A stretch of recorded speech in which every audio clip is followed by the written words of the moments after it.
एक के बाद एक हिजबुल्लाह के कई कमांडर्स मारे जा चुके हैं। इजराइल ने हिजबुल्लाह के एक और कमांडर ईद हसन नशर को मार गिराया। वो हिजबुल्लाह के रॉकेट यूनिट का कमांडर था और इस खबर के सामने आने के बाद हिजबुल्लाह कैंप में एक नई दहशत फैल गई है। इजराइल के फाइटर जेट्स अगले कौन से मिशन पर जाने वाले हैं, यह रिपोर्ट देखकर आप भी चौंक जाएंगे।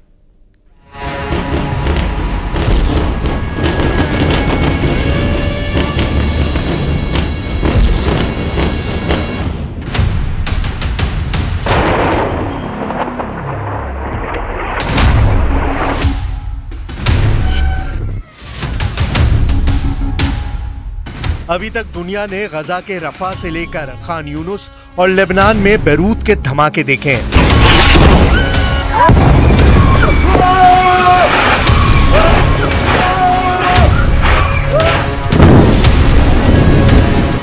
यमन के हुदैदा में भी आग लगी हुई है। इन हमलों के पीछे इजराइल का सबसे बड़ा हथियार अब दुनिया के सामने आ गया है। नेतन्याहू ने फाइटर जेट दिखाया, नेतन्याहू ने पायलट भी दिखाया, नेतन्याहू ने बम भी दिखाया जो गजा से लेकर बैरूत और यमन में तबाही मचा रहे हैं।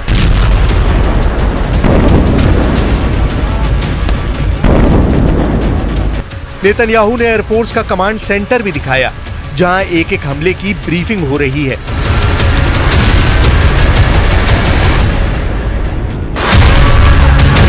किसी भी एयरफोर्स में ऐसी ब्रीफिंग ऑपरेशन से पहले या उसके बाद होती है। फाइटर पायलट्स के साथ कमांडर होते हैं। मिशन में जो टारगेट उड़ाए गए उन पर बात होती है। जो नए टारगेट सेट होते हैं उन पर रणनीति बनाई जाती है। इजरायली वायुसेना अब नए हमले के लिए तैयार है। यह है इजराइल को अमेरिका से मिला F-15 लड़ाकू विमान, जिसकी रेंज में लेबनान भी है और यमन भी। ये रिफ्यूलिंग के बाद ईरान में भी ऑपरेशन कर सकता है और यही फाइटर जेट इस वक्त इजराइल के हमलों को धार दे रहा है। अब देखिए कि इजराइल का नया टारगेट कौन कौन है। इजराइल के टारगेट पर 3 लोग हैं।